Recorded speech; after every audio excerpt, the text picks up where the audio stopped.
The Gruffalo's Child by Julia Donaldson and pictures by Axel Scheffler.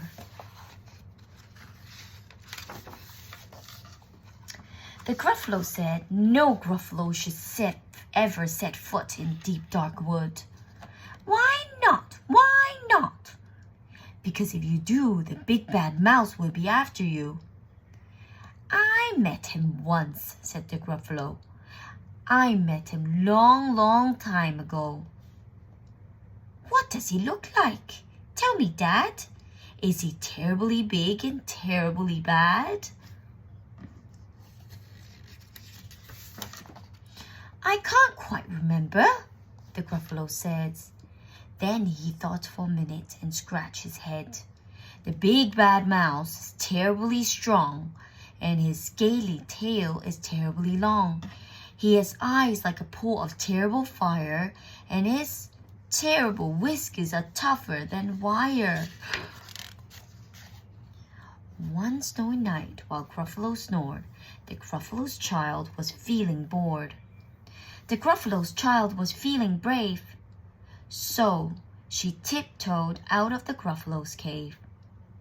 The snow fell fast and the wind blew wide. Into the woods went Gruffalo's child. Aha! Oh, a trail in the snow. Who is this trail and where does it go? A tail poked out of a log pile house. Could this be the tail of a big bad mouse? Is that the big bad mouse? Out slid that creature. His eyes were small, and he didn't have whiskers. No, none at all. You're not the mouse. Not I, said the snakes. He's down by the lake eating Gruffalo cake. The snow fell fast and the wind blew wide. I'm not scared, said the Gruffalo child. Aha! Oh-ho! Marks in the snow. Who are these claws? Marks. And where do they go? Two eyes gleamed out of a treetop house. Could these be the eyes of a big bad mouse? Down flew the creatures. His tail was short, and he didn't have whiskers of any sort. You're not the mouse. Twit-twoo! Not I. But he's somewhere nearby eating Gruffalo pie. Ooh, the snow fell fast and the wind blew wide. I'm not scared, said the Gruffalo's child. Aha! Oh-ho! A track in the snow. Who's this track and where does it go? Whiskers at last.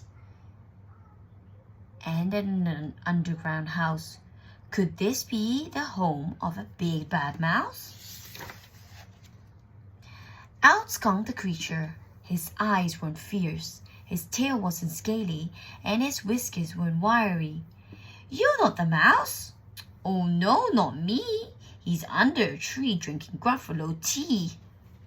It's all a trick, said the Gruffalo's child, as she sat on a stump where the snow lay piled. I don't believe in the big bad mouse. But here comes the little one out of the house. Not big, not bad, but a mouse, at least. You taste good as a midnight feast. Wait, said the mouse. Before you eat, there's a friend of mine that you ought to meet. If you let me hop on a gazel twig, I beckon my friend so bad and big. The Gruffalo's child unclenched her fist. The big bad mouse, so he does exist. The mouse hopped into the gazel tree, and he beckoned and said, just wait and see. Oh, came the moon, and it was bright and round. A terrible shadow fell on the ground. Who is this creature so big, bad, and strong? and his tail and his whiskers are terribly long. His ears are enormous, and over his shoulder he carries a nut as big as a boulder. Ooh. Ah! The big bad mouse! Yelled the Gruffalo's child. The mouse jumped down from the twig and smiled. Aha! Oh-hoo! Prints in the snow. Who are these footprints and where do they go? The footprints led to the Gruffalo's cave, where the Gruffalo's child was a bit less brave. The Gruffalo's child was a bit less bored. And the Gruffalo snored and snored and snored.